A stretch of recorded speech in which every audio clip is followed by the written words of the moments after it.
The Duke and Duchess of Sussex have suffered a new setback, as new data shows that their distant relatives have beaten them. There was a time when two princes would have fought, pun intended, on some muddy field surrounded by their lords, or over a dice game in some smoky corner of a London gambling house, or had a shaky attempt at each other with fire irons after a third after-dinner brandy. Like Wall Street, war, and almost every industry on earth, the monarchy is now a business that is mostly done online. And as contradictory as it may sound, the royal family has a proud history of adopting the latest technology to promote the case for the crown. The institution has lasted for 1,000 years for a reason. And on this new battleground, a clear and very surprising victor has now emerged. Hello and a very warm welcome to British Royal Daily Updates YouTube channel. New data has revealed a very surprising fact, a drop your tea and double check you read that correctly piece of news. Harry and Meghan, the Duke and Duchess of Sussex, are failing on TikTok. Newsweek has teamed up with social media management platform Hootsuite to examine how both the Sussexes and William and Kate, the Prince and Princess of Wales, are doing on TikTok, and the results are such that a Windsor-based Her Royal Highness should be grabbing a celebratory oatcake right now. Despite neither the Sussexes or the Waleses actually being officially on the platform, which may or may not have something to do with the Chinese Communist Party's involvement in the app, posts about the four of them have collectively received 45 billion views. The data shows that while overall, the amount of talk about Harry and Meghan is higher than that of the dull Waleses, the conversation tends to be negative when it comes to the rebellious royals. It's quite the surprise given that the causes and issues that Harry and Meghan support are those that one would expect would appeal to the young voters, like racial and gender equality, mental health, and the dangers of the social media swamp. My words, not theirs, but I think we can all agree that it really is right. In summary, the Newsweek and Hootsuite research reveals that the Waleses have won over a passionate and active TikTok community who get very excited whenever the prince or princess appears in public. However, for the Sussexes, the situation is different. Anti-fan communities use the platform to ridicule and condemn the couple. In other words, people on TikTok tend to look for flaws in the Duke and Duchess.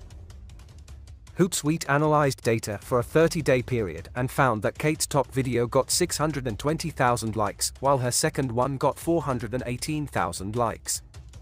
For William, those numbers were nearly 200,000 likes and 171,000 for the second place.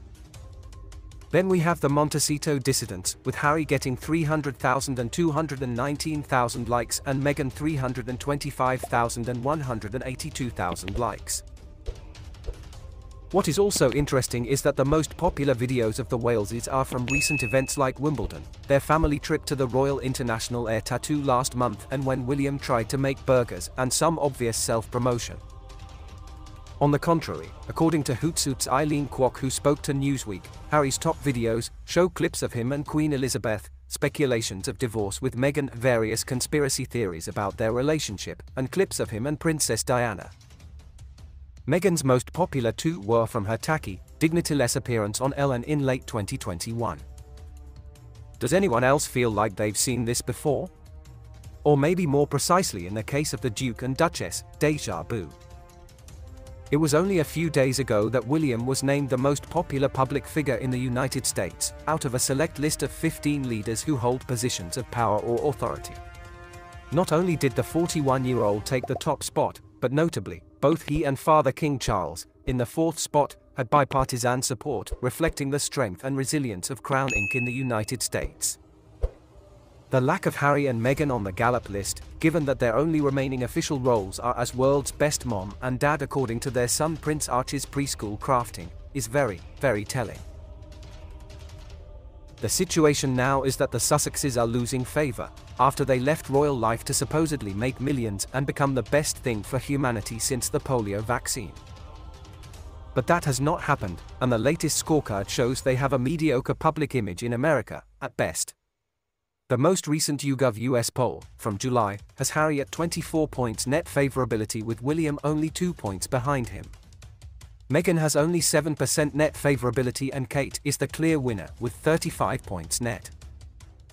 Basically, the Duke and Duchess of Sussex are becoming more and more like outdated products.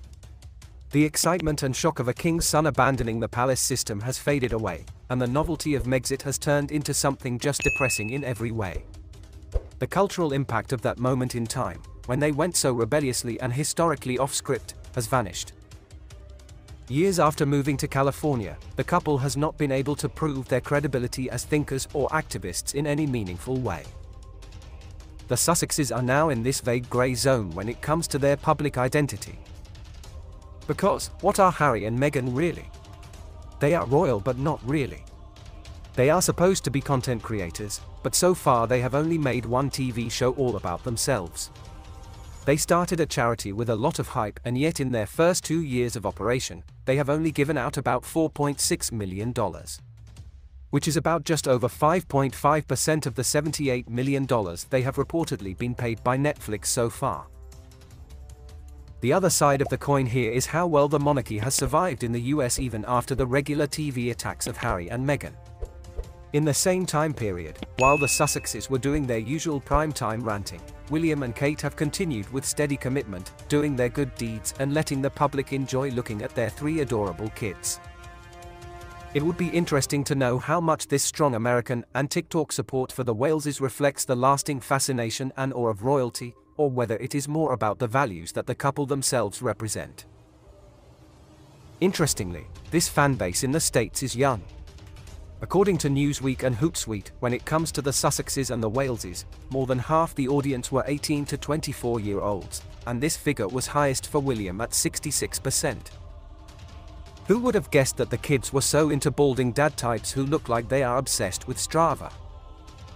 And who would have imagined that the House of Windsor would be soaring on both sides of the Atlantic after the Sussexes' attempts at creating something of a breakaway movement? If Harry and Meghan are looking for some comforting advice here, then they should just remember what King Charles once said to well-known royal biographer Robert Jobson: "Polls mean nothing to me. You see, I'm in it for the long term." Since the Sussexes have not just burned their bridges but adopted a Napoleon-like scorched earth policy of their own, they are now in this and in the US for the long term. Whether they like it or not. The couple themselves have not made any comment on the matter, and when last publicly referencing their relationship in their Harry and Meghan docuseries and Harry's memoir, Spare appeared to be very much in love. They've been seen together only a few times in the month since, with just one official joint appearance this year. Please subscribe to British Royal Daily Updates YouTube channel and turn on the notification bell. This way you will be notified when we drop a video. Stay safe.